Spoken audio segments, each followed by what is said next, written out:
Hey, what's up guys? Chris here and welcome to another episode of our Euro GT500 Online Championship.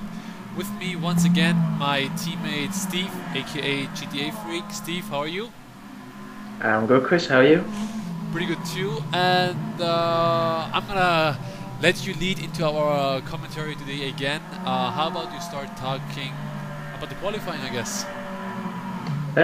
Qualifying went pretty much as expected. I put down a good qualifying lap, but before that, I started burning up my fuel as usual, just getting used to the car, warming up the tyres, and I put down a good base time, which I was pretty happy with. But I knew I could go much faster because I knew I had some good pace on the track. So I pitted in, got some fresh tyres on, and then I smashed my personal best, which put me up in the top five in qualifying. So I was pretty happy with that. I knew I had some good pace. I've been practicing with Diesel Z on the track, who was from Division One. So I had high expectations, and I knew I could qualify pretty high up. So I was pretty happy with that. But as you know, we had to extend qualifying Yep. a little bit because we had some issues with some of the drivers. Yep. And unfortunately, this gave other drivers a chance to beat my time, and unfortunately, which meant that I dropped down from fourth to sixth in qualifying. But I'm still happy with the position, so not too disappointed with that. Yeah, same pretty much with me. I was one spot behind you. But then, like you said already, I fell back into 8th place because other drivers got faster lap times because we were waiting for this one driver to join us. But nonetheless, how was your start? Start went pretty smooth. I was expecting there to be a little bit of rubbing, a little bit of bumping because it's quite a tight track. But luckily, there wasn't any huge accidents. We all managed to file in single formation pretty easily. I dropped a couple of places just to avoid other cars. Yeah. I always do that at the start. You know, I like to have a nice safe start. I don't like to have a huge accident. But after that, I started clawing back my places and eventually worked my way up to about fourth or third. And I was having a good battle between Loza and Schumacher, so it went pretty well at the start. But unfortunately, my tyres died and I was losing time, and that's when you snuck up behind me and overtook me. Yeah. Same for me. My start went pretty well. I was quite surprised how smooth the start actually went, but because, like you said, the track is very narrow and very tight, so I was expecting a huge explosion in the first turn. But as you see, or as you saw in the video, the first couple of turns went smooth, and I actually caught up with you guys in the front relatively quick, I must say. But I guess it was because I had a different sort of tire strategy. I went with a 2-stop strategy, and I think you went with a 4 or 5-stop strategy. Yeah. Well, in the end, it turned into a four-stop. Okay, but we'll get to that a little bit later. Yeah.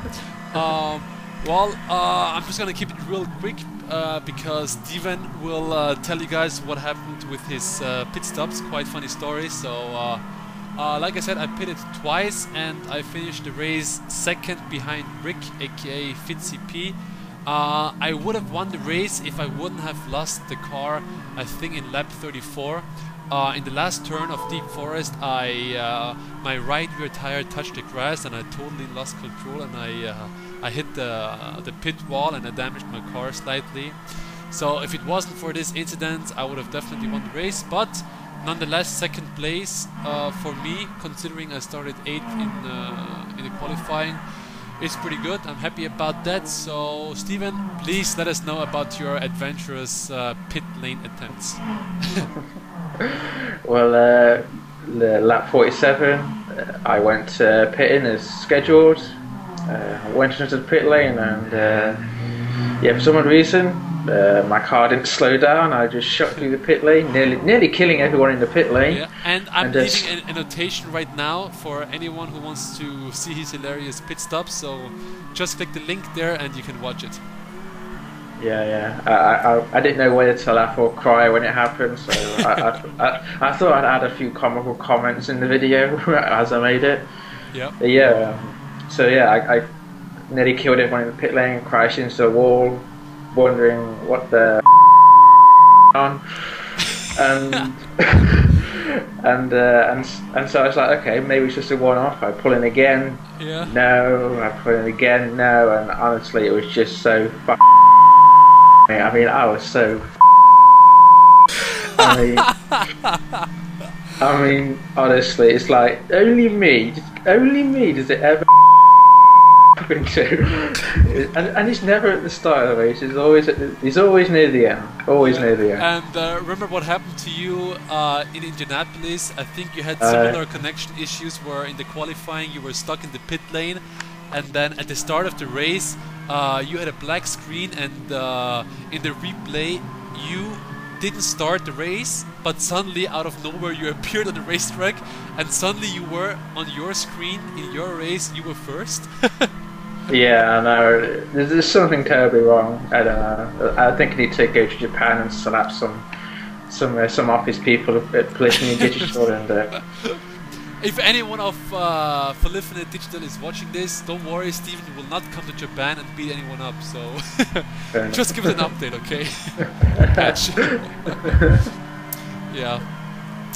Well, yeah. Well, if you see Kaz at Nürburgring again, you know, just have a word for me. Yeah, I'll definitely. If you guys are wondering what Steven is talking about, at my last real life race at the Nürburgring, funny thing happened. I met Kazunori Yamauchi in the starting grid. They were starting at 21st position, and we were at 19th. And I turned around, I saw him, I took a picture with him, and we exchanged a couple of words and stuff like this. But definitely, Steven, next time I see him, I'm gonna ask him what's up with the connection issues. just give him a good slap, you know. Yeah, seriously. Yeah. Are you looking forward to Tokyo, our next race? Yeah, I'm looking forward to it. I quite like the track. It's a nice wide track, and it's quite the power track as well. So there's a lot of speed involved in it. Yeah. I haven't practiced it as much, but I should hopefully have some good pace. I didn't practice much on Deep Forest, but I had some good pace than after a bit of practice. So hopefully, fingers crossed, providing a meteorite doesn't strike the track or something during the race or whatever, I should hope have a good race. Alright. So how about you? Are you looking forward to it? Yes, I do. I was gonna ask you, I'm not sure if you were in our pre-season race at Tokyo. I don't think so. You were there, right? I don't think I was now. Yeah, but I ran one race there already. I'm gonna leave another link right now so you can watch that race from a onboard perspective. It went quite good for me, so I'm definitely looking forward to Tokyo. And yeah, that's about it from my side. Anything else you want to say, Steven? No, nothing more that I can think of. I'm sure I'll have plenty to talk about at the next race if my car blows up again. Yeah, maybe you should wear some fireproof overall just in case. Yeah, just in case. Who knows what might happen. Seriously.